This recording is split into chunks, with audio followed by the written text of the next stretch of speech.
Hello, everyone. Today we are excited to be here today on this broadcast. We are so thankful to have each and every one of you tuning in tonight to our broadcast, and we are going to be talking for just a little while. We'll have a discussion about grief. In life we all grieve in different ways. We all go through different situations, different circumstances, and so we want to get everybody to understand that uh, grief is real. Grief is no joke. Grief will cause us all kinds of heartache and all kinds of pain. Today we have a few people that's going to be on the broadcast tonight. Uh, I am Dr. Bruce Smith. This is the producer show, and we're going to be discussing, like we say, grief. And on our panel today, we're going to have Phyllis Knight out of Mansfield, Texas, and we're going to have Robert Mileage out of West Memphis, Arkansas. So we're asking you to listen. We're asking you to be excited about everything that is going to happen on this broadcast today.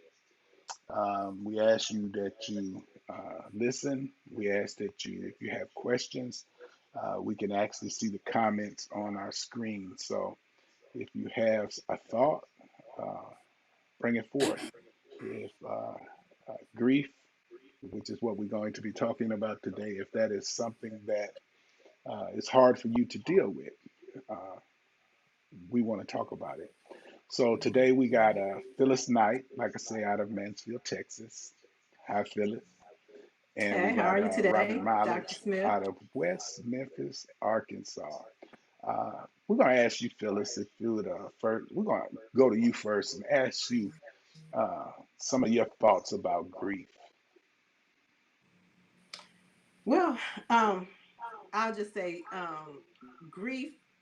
I'm just going to give you the definition of grief. I think that's a good place to start. Grief is an acute emotional pain caused by having a loved one claimed by death.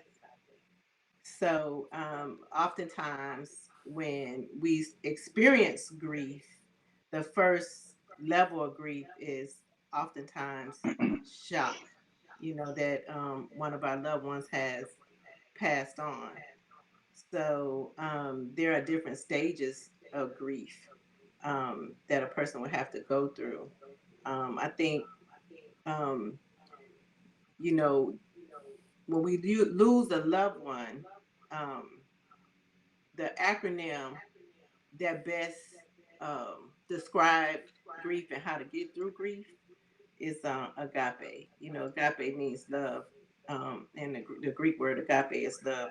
And the first step to accepting when we lose a loved one, like I said, using the acronym agape, is accept the death of your loved one, and Right, then G would be to grieve constructively, right, and A, articulate your feelings, and pray for strength and express your emotion. So right. a lot of times we don't grieve properly. We try to, suppress the feelings. We Hmm. sometimes we don't accept that a loved one has passed on, and it Right, makes our grieving process um, longer. You know what I'm saying? right. So Have you ever had to go through a period where you experienced what I call extreme grief? Because, see, grief isn't always the loss of a loved one. Grief, right. sometimes you could grieve, man, you could even grieve the loss of an animal. How it affects you as an individual. But I know when I think about how when my father died all those years ago, and I didn't even know it was grief what I was experiencing. I just felt lost, didn't have no connection, didn't know which way to turn, didn't know what to do, and I come to find out that that was grief, and I come to find out that without uh, trying to deal with it, without getting, because I had to get some help uh, for me to deal with the situation.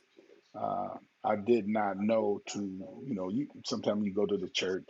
Sometimes I learned that uh, sometimes you just need to go to somebody even outside the church, somebody that you can just talk to that is not going to share your business. Uh, and I Mhm. found that uh, communicating with somebody and telling them what uh, you're experiencing, it helps so much uh, with dealing with it because you can some people grieve to point to where they're ready to commit suicide and all kinds of things. So it's not just the easiest thing to deal with. And I was in the military at the time, and I did not know how to go about dealing Mhm. with the situation. But uh, Right. I'm thankful now that I know uh, and know how to cope. uh, I can help somebody else. Right. Well, like I said, the first step in grief is acceptance. Sometimes we don't want to accept the fact that the person is no longer with us. Hmm. And so, because we don't accept the fact that we have lost that loved one, you know, it's Right. hard to really begin the process of grieving and coming to the end of your bereavement period. You Hmm. know what I'm saying? I mean, it's a process, and sometimes you can grieve for that person for years. We during Right. holidays, that level of grief during a person's birthday, special um anniversaries. Like you said, often we grieve. Like the loss of an animal. I know I've lost an animal that just last year. Um, and well, it wasn't mine, it was my son's dog. But when you have an animal that's been in your life for 11 years, they're like family members. So you have that level of grief when you lose even an animal. Right. You can grieve the loss of a job if you've been on a job for 20 Yeah. years Yeah. and you That's a big one. suddenly Yes. are called into the office, and you let go or laid off or whatever. You can grieve that. There are all kinds of griefs that we experience in life. Hmm. But like I say, the first step and the first process to grieving is acceptance. Right. So a Hmm. lot of times, we're in a state of shock. Right. So because of the loss. So, until we get past step one as acceptance, then it's hard to go to the process of grieving constructively. Right. So, Mr. Mallet, um, we'd like to hear your thoughts on this. Well, listening to both of you all's definition, I think I have grieved more over situations and circumstances than people.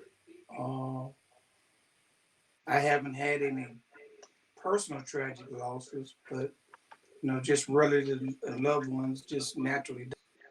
But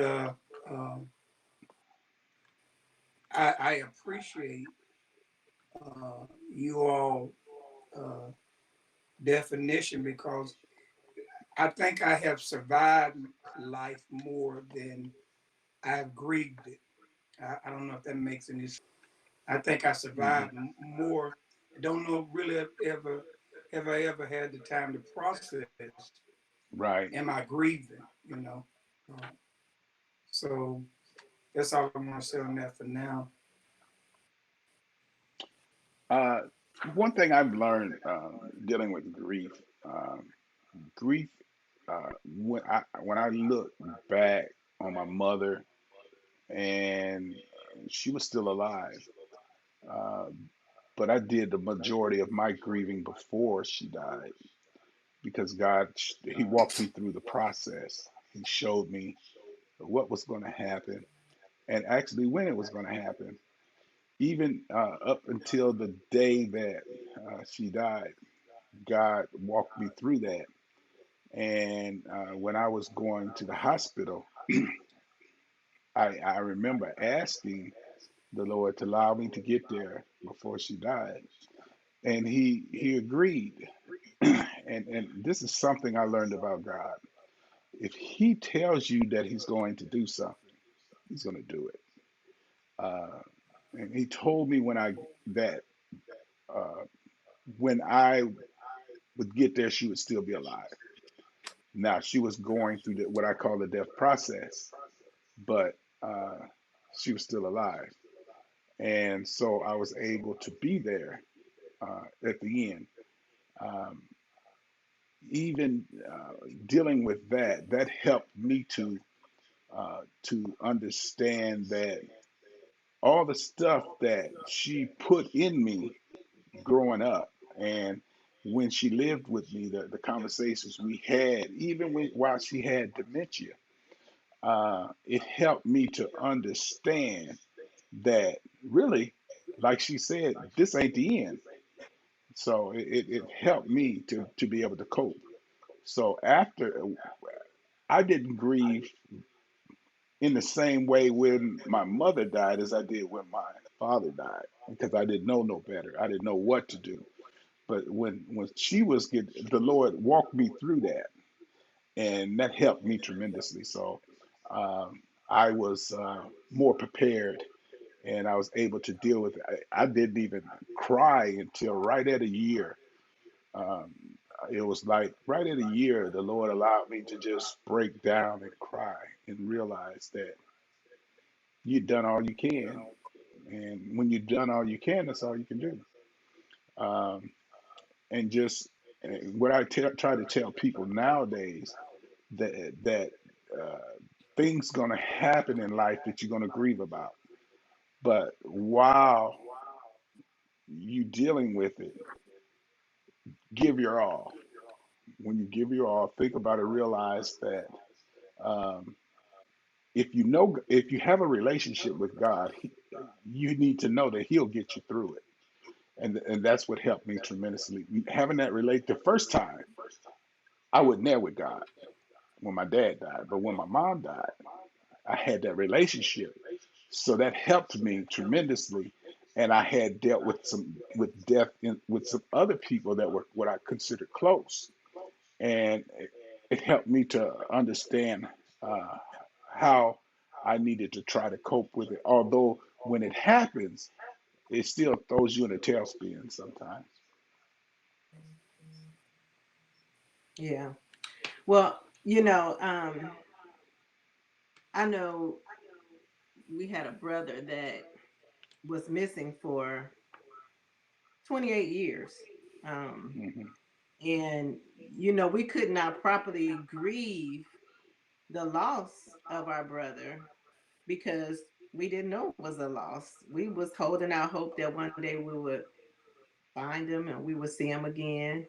You know, after doing missing person reports and things like that, just trying to find where he was. I, I didn't grieve the 28 years. We didn't know where he Right, was. We didn't know that he wasn't no longer among us. But once we found out that he was deceased, then a process of grief set in because now right, the hope was gone that we would never have the opportunity to see him again. You know, right. so it was kind of it wasn't a shock, but it was a shock. You know, it was a shock in a sense Hmm. that, you know, we thought maybe we would find him.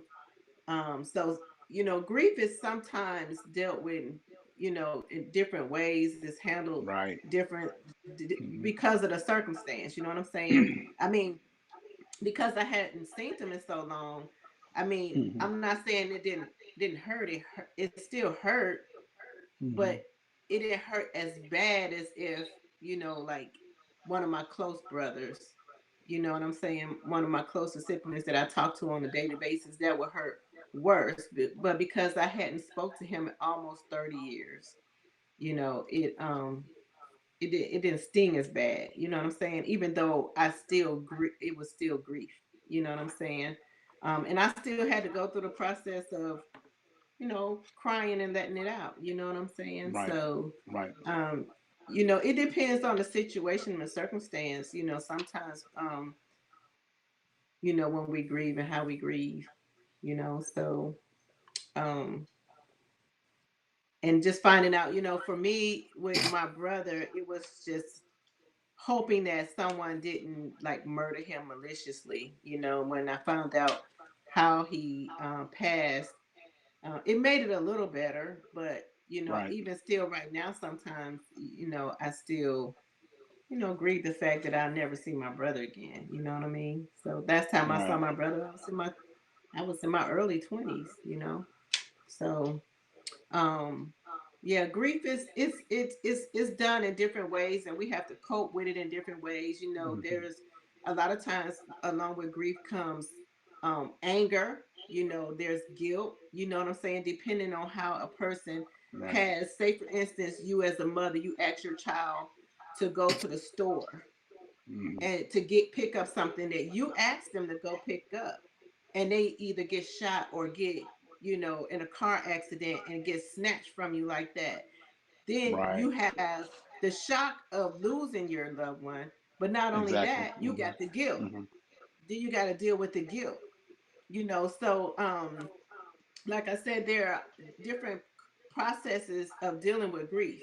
In a situation like that, then you got to deal with not only the shock of losing your child or your loved one, but now you feel guilty because had I not asked them to go to the store, my Hmm. loved one would still be here. So there's denial, that we deal with, Right. during grief, in the grieving process. You know what I'm saying? So we just can't believe that they're gone. And I think, like you said, with your dad, it's that I can't believe my dad is no longer here. Right. So and so because of that too, when a person passed away unexpectedly, like from a Hmm. heart attack or a stroke, or like you said, a car accident, or they get shot or something like that, Hmm. gang violence, or COVID-19, Right. I mean, it's that Yeah, that's a denial. big one. You know what I'm saying? I mean, this Right. past year, so many people have lost loved ones. Right. At the beginning of last year, we didn't think we were going to lose loved ones, not like that, not from Right. a virus. So we're dealing with people even right now who are dealing with grief and not being able to properly, lay their family members to rest.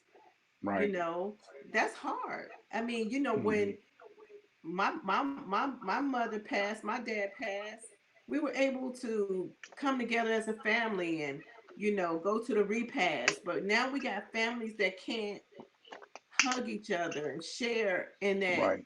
last moment. The last time seeing their loved one body. Right. And so it's this year has been a lot of grief this year. You know. Right.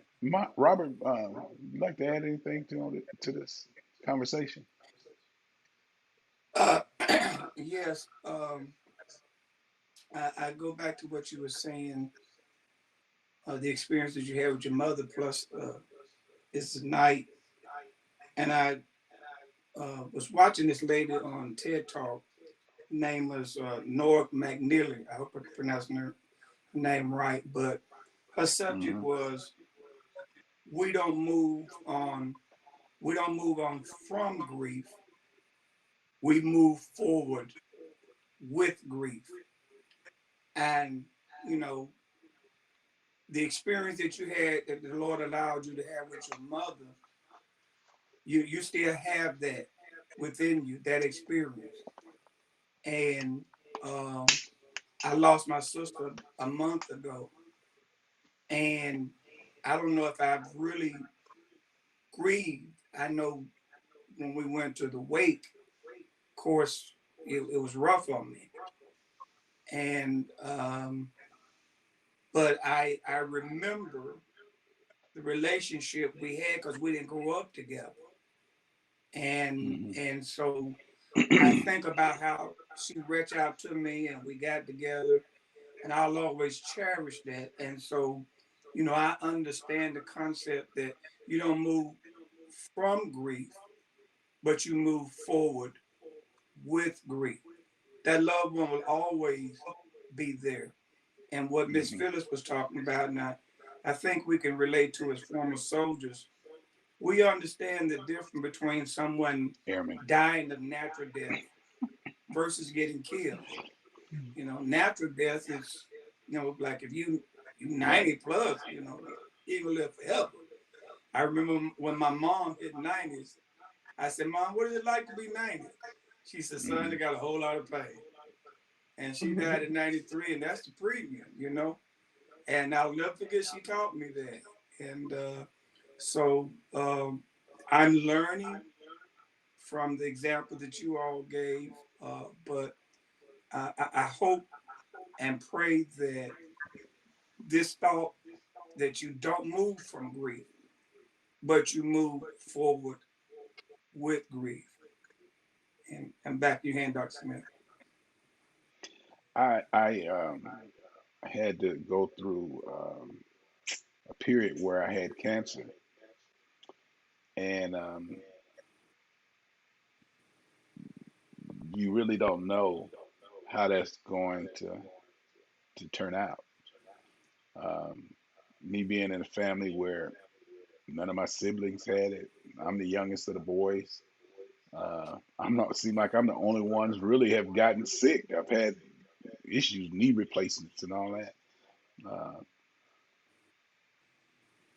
I can honestly say I grieved for myself when I was going through the cancer process because you know people tell you, "Oh, but baby, you gonna be all right," but they don't know what you experiencing. They don't know what you going through. So you grieve, or I did, because it caused the depression. Not only did I face grief, but it caused a depression to come up on me. Grieving, not knowing, thinking I may not make it. Because doctors tell you one thing and then the next thing happens, so you don't know. Uh, but I have to contribute everything getting through this process.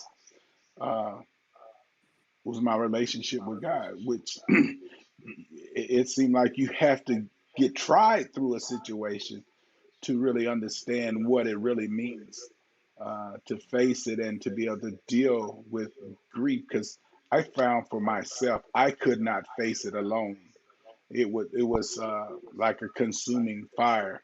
Uh, I'll go to bed thinking about it. I'd wake up thinking about it.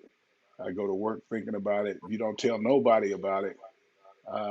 When I was going through the radiation treatments, I told no one, uh, especially on my job. No one knew until I was done and deemed clear. So it's a thing where um, there's a lot of things in life that can cause us grief, distress, depression. When I think about losing a brother, not knowing that he's dead, when I think about all these folks that are losing their loved ones through this COVID-19, a lot of them couldn't be in the room with them when they were crossing over. You couldn't have so many of them couldn't have funerals. So many of them were put in trailers and for long periods of time. Some of them were put in mass graves and never got to say goodbye. That will cause what I call extreme grief if you don't watch yourself. It can cause extreme depression. So we have to uh, develop an outlet in order to get beyond it and to get through it. It's not easy. Uh, my plan might not be your plan. What worked for me may not work for you. What worked for you may not work for me. So it's each every one of us have to look uh, for a way to cope and to deal with this situation. You think, and even thinking about the loss of a job, the loss of a home, the loss of, these things can cause some serious grief.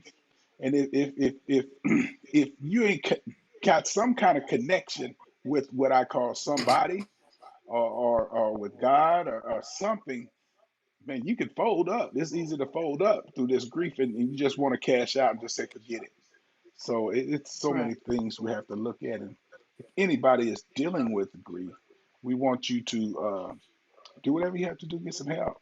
It's no Yeah. shame to get some help.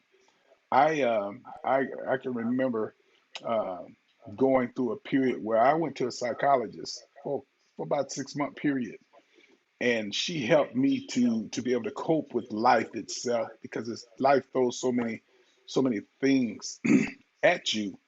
Uh, you don't know what to do sometimes. So um, she helped me to get what I call an understanding of what's going on and how to adjust and how to deal with and how to not internalize so many things. And so I use those tools today. Even there's some tools that you can use to help to calm you down when things are going on. So um, I'm thankful uh, that I was willing to go see a psychologist and get the help I needed. Yeah. Well, I know a lot of times when a person is grieving, there is anger that come along with grief too. Say you had a loved one that was killed, like the sister was killed by her boyfriend. You know, on top of grief, for the loss of your sister or that loved one, you got the anger, that you have to deal with, and depression, that comes along with grief. I think depression is one thing that a lot of people, they don't get help for. That's they have that they it take them a long time to get through their grief because of the depression part. And like you said, a lot of times we don't go get the help that we need. Sometimes we need to get you know a medical help. We need to go see a psychologist or a psychiatrist. Sometimes we may have to get some antidepressants or something.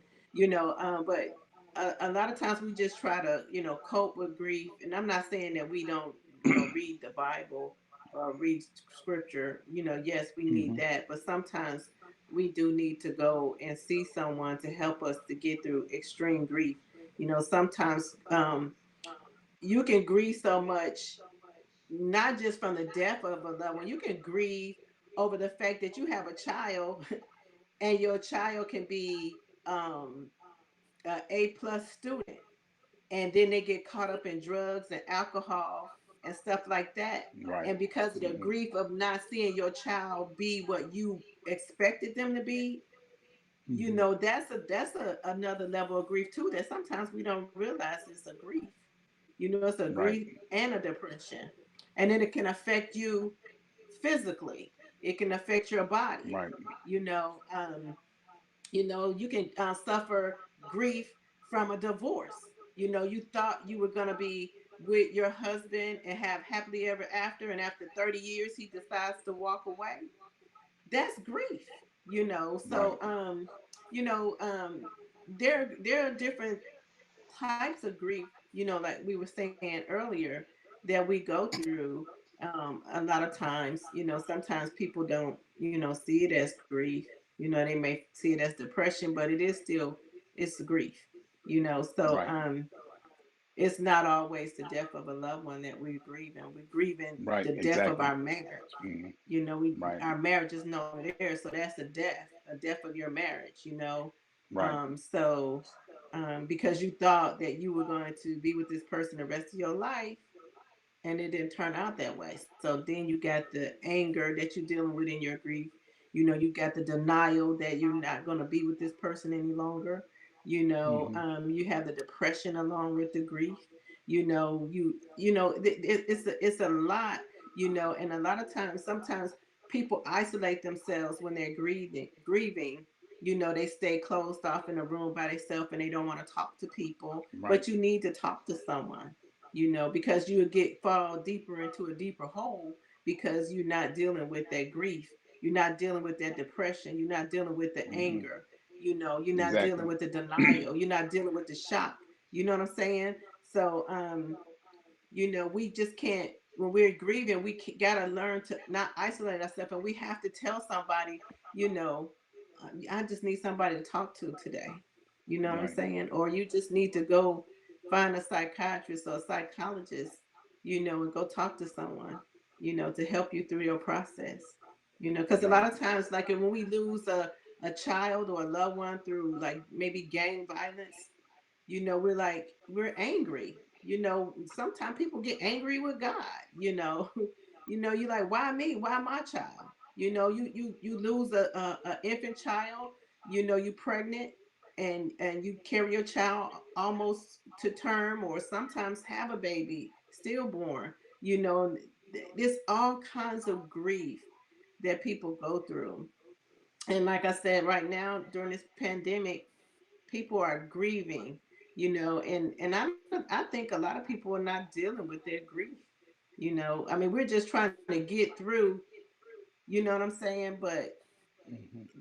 I think all of us are grieving to a certain degree right Right. now through this pandemic. We're grieving a loss of not being able to fellowship with our family, and Right. sit and have a meal, or hug our Hmm. grandchildren, or just sit with my mama, my grandmother. You know what I'm saying? Right. Hang out with my Hmm. brothers and my sisters. I mean, they're not gone or deceased, but still, it's like a loss. Right. It's so true. Um, I'm gonna ask Mr. Mileage, you got anything you'd like to add? We're gonna get ready to wind this up, and we'll be back on next week, and maybe go a little deeper into this because it's really a serious topic, and we want people to, if they would like to comment, like I say, uh, you can leave a comment on Facebook, or uh, you can chime in, and you have a thought or question, we can uh, come together and try to work through it. So, Mr. Mileage, you got anything you'd like to say before we get ready to wind this up? Yes, if you give me the honor of reading this right quick, it's called A Guide to Surviving Grief. Cry whenever you need to. Scream. Lay on the floor. Sob in the shower. Be still. Run. Walk. Create.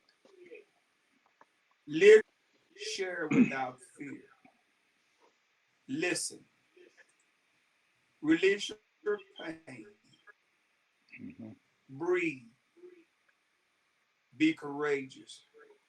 Away the map. Wonder. Be real. Read. Seek friendship. Be vulnerable. Don't fear being broken. By Mr. Zoe Clark Coe. Thank you so much. Well, we're going to get ready to um, close this out. Phyllis, you have any final words today? And then we're going to get ready to get off the air. Um, I just want to, if you don't mind, I just want to read the Serenity Prayer, if you don't mind. I just think it's appropriate. The Serenity Prayer states, God grant me the serenity to accept the things I cannot change, courage to change the things I can, and the wisdom to know the difference. And I think that's one of the first steps through getting through grief is accepting the things that we can't change. Some things we can't change. And some things we can, and we just got to know the difference between the two. So Amen. thank you for having me here tonight on your broadcast. Yeah, we want to thank you, Phyllis, and you, Robert, for tuning in. And we'll have a conversation, and we may take this topic further on next week. Um, thank you, thank you, thank you. This is Dr. Bruce Smith, and this is the Producer Show, and we will see you on next week. Have a good day.